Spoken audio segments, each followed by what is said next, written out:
Am I the only one who has to pull those little white thingies out of the egg before I fry it or scramble it?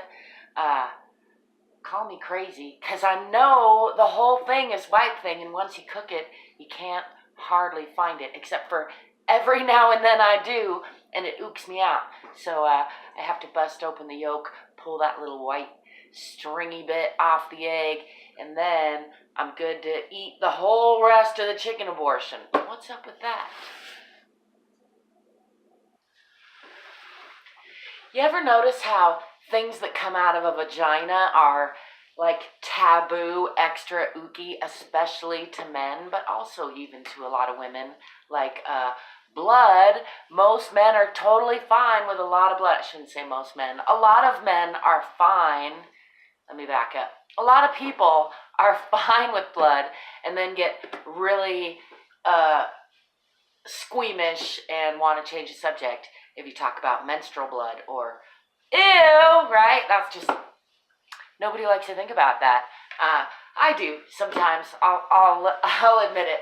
And also, like, you ever tried to say saying mucus plug to a group of men while you're pregnant? That happened to me because I was reading about it. I didn't know about it. And, you know, we get snotty nose, guys like spit, all kinds of stuff.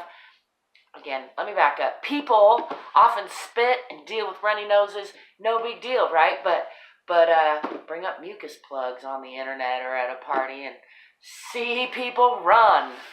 What's up with that? You ever notice how sometimes you can be like completely 100% sure, certain that you're right, certain that you know something, and then it turn out that you're wrong? What's up with that? Have you ever stopped to think about how hopeful dogs are?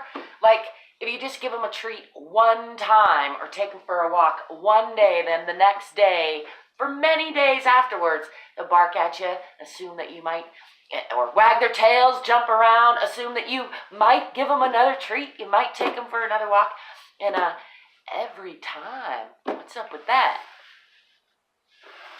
You ever notice how a lot of times we take the very things that we could be appreciating and grateful for and instead complain about them or make it out to be a problem? Like just today, somebody was unable to decide which phone case that she wanted because one had prettier flowers on it and one had a better color schema. And I mean, she wasn't super stressed, but still, this is the kind of problem some people ponder. That's not really a problem, is it? What's up with that? You ever notice how you could spend like a long freaking time doing something, put in all this effort, make it your sole purpose, your sole goal, and then finally achieve that thing, and then it's kind of like a letdown almost, because now you don't know what to do with yourself. You're pretty much got to find a new goal to strive for. What's up with that? You ever notice how sometimes as soon as you decide that you're not going to do something, the very first thing you want to do is do that thing? Or like if you say, I'm going to stop eating sugar, and then you want to like stock up on sugar in the kitchen just for right before that, or for in case you need some sugar while you're not eating sugar. Or as soon as you say like,